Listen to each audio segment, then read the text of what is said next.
Capítulo 12. A causalidade. Toda causa tem seu efeito, todo efeito tem sua causa, todas as coisas acontecem de acordo com a lei. O acaso é simplesmente um nome dado a uma lei não reconhecida. Existem muitos planos de causalidade, mas nada escapa à lei, o Kybalion.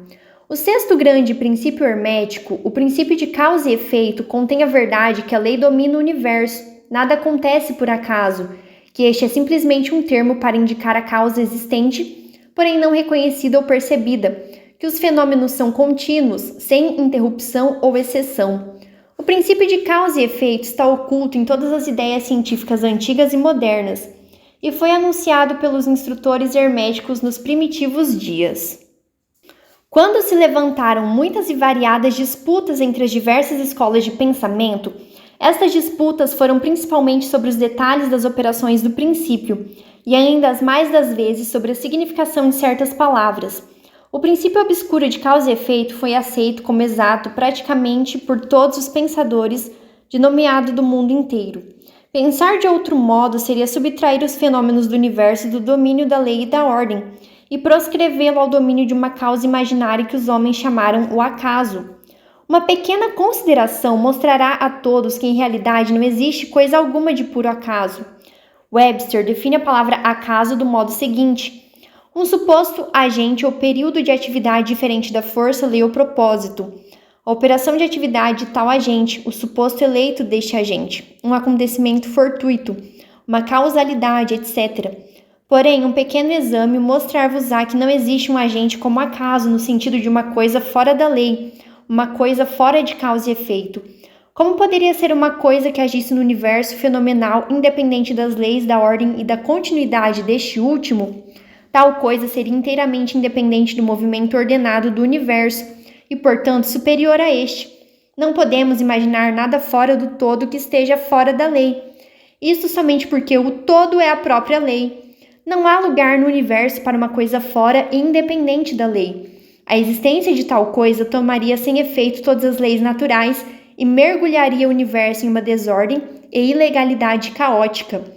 Um exame cuidadoso mostrará que aquilo que chamamos acaso é simplesmente um modo de exprimir as causas obscuras, as causas que não podemos compreender. A palavra acaso, derivada de uma palavra que significa cair, como a caída dos dados, dando a ideia de que a caída dos dados e de muitos jogos de azar é simplesmente um acontecimento que não tem relação com qualquer causa, e é este o sentido em que geralmente é empregado o termo. Mas quando o assunto é examinado secretamente, vê-se que não há nenhum acaso na caída dos dados. Todos os dias cai uma morte que desagrada a um certo número de pessoas. Ela obedece a uma lei do infalível, como a que governa a revolução dos planetas ao redor do Sol. Atrás da vinda da morte estão as causas ou cadeias de causas, movendo-se além do lugar que a mente pode alcançar. A posição da morte no box, a redução da energia muscular expendida nos golpes, a condição da mesa, etc., etc. Todas são causas cujo efeito pode ser visto. Mas atrás dessas causas observadas existem cadeias de causas de procedência não observada, todas as quais têm uma influência sobre o número da morte predominante. Se uma morte dura uma grande quantidade de tempo, isto procederá de que os números manifestados serão quase iguais. Isto é, haverá um número igual de uma mancha, duas manchas, etc., que são predominantes. Lançai uma moeda ao ar e ela cairá sobre quaisquer cabeças ou rabos, mas fazei um bom número de arremessos e as cabeças e rabos cairão logo. Esta é a operação da lei proporcional, mas apesar da proporção e dos simples arremessos estarem debaixo da lei de causa e efeito, se fôssemos capazes de examinar nas precedentes causas, seria claramente observado que era simplesmente impossível para a morte vir de outro modo, nas mesmas circunstâncias e no mesmo tempo. Dadas as mesmas causas, os mesmos resultados advirão. Sempre há uma causa e um porquê para todos os acontecimentos. Nada acontece sem uma causa ou uma cadeia de causas. Muita confusão houve nas mentes de pessoas que consideraram este princípio porque não eram capazes de explicar como uma coisa poderia causar outra coisa, isto é, ser a criadora da segunda coisa. Com efeito, como matéria, nenhuma coisa pode causar ou criar outra coisa. A causa e o efeito são distribuídos simplesmente como eventualidades. Uma eventualidade é aquilo que acontece ou advém como um resultado ou uma consequência de diversos eventos precedentes. Nenhum evento cria outro evento, mas é simplesmente um elo precedente na grande cadeia ordenada de eventos procedentes da energia criativa do todo.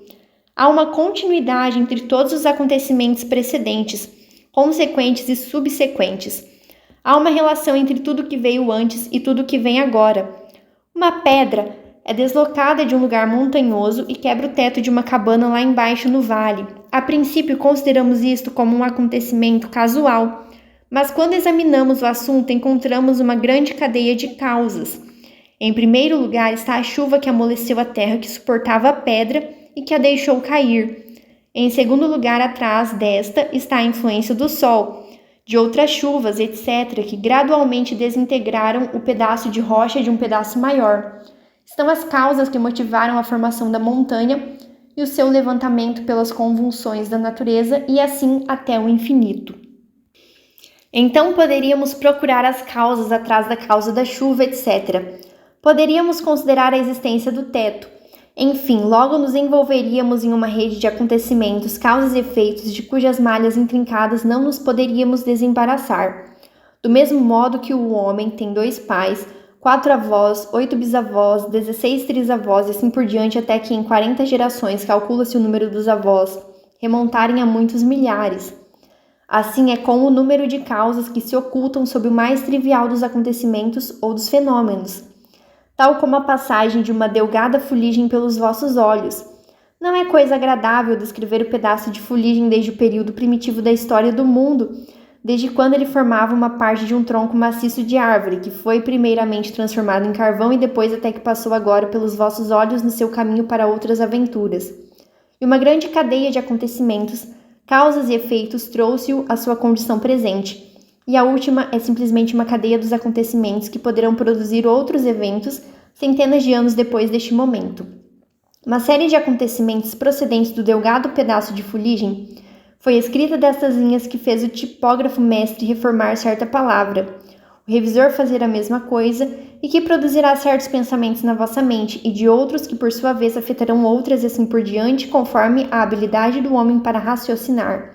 E tudo isso da passagem de um delgado pedaço de fuligem, o que mostra a relatividade e a associação das coisas e o fato anterior que não há coisa grande, não há coisa pequena na mente que causa tudo.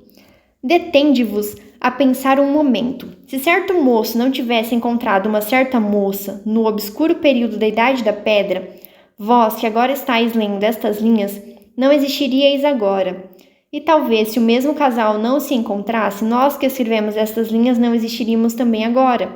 E o verdadeiro ato de escrever da nossa parte, o ato de ler da vossa, poderá não só afetar as respectivas vidas nossas e vossas, mas também poderá ter uma influência direta ou indireta sobre muitas outras pessoas que agora vivem e que viverão nas idades futuras. Toda ideia que pensamos, todo ato que fazemos, tem o seu resultado direto ou indireto que se adapta à grande cadeia de causa e efeito. Não queremos entrar em consideração sobre o livre-arbítrio ou o determinismo nesta obra por várias razões. Entre as diversas razões, a principal é que nenhum lado da controvérsia é inteiramente verdadeiro.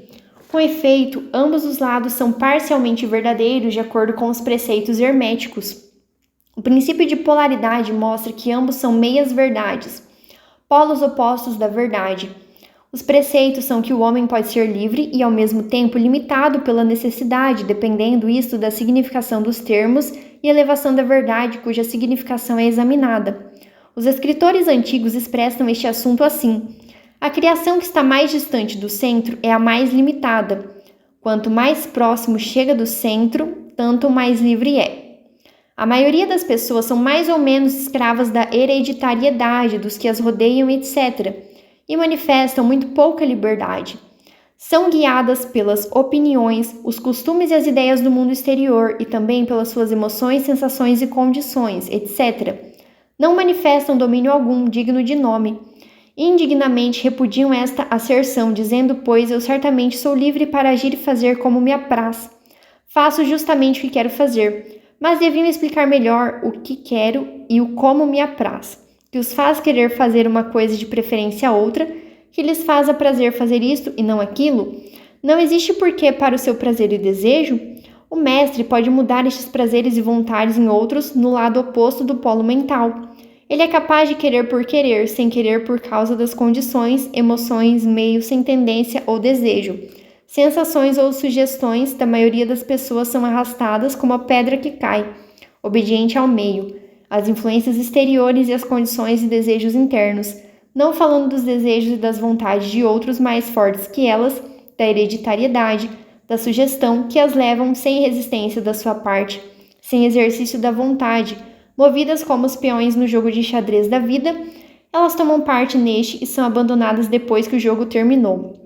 Mas os mestres, conhecendo a regra do jogo, elevam-se acima do plano da vida material e, colocando-se em relação com as mais elevadas forças da sua natureza, dominam as suas próprias condições, os caracteres, as qualidades e a polaridade, assim como o meio em que vivem, e deste modo tornam-se motores em vez de peões, causas em vez de efeitos.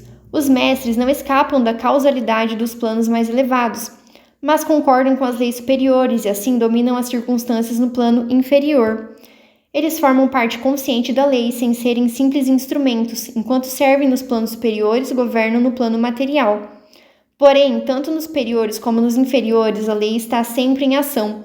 Não há coisa do acaso. As deusas cegas foram abolidas pela razão. Agora podemos ver com olhos esclarecidos pelo conhecimento que tudo é governado pela lei universal. O infinito número de leis é simplesmente uma manifestação da única grande lei, a lei que é o todo.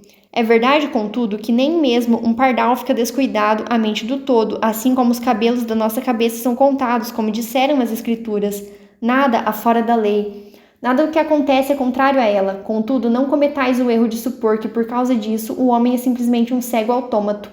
Os preceitos herméticos ensinam que o homem pode usar a lei contra as leis, que a vontade superior prevalece contra a inferior, até que por fim procure refúgio na própria lei e olhe com desprezo as leis inferiores.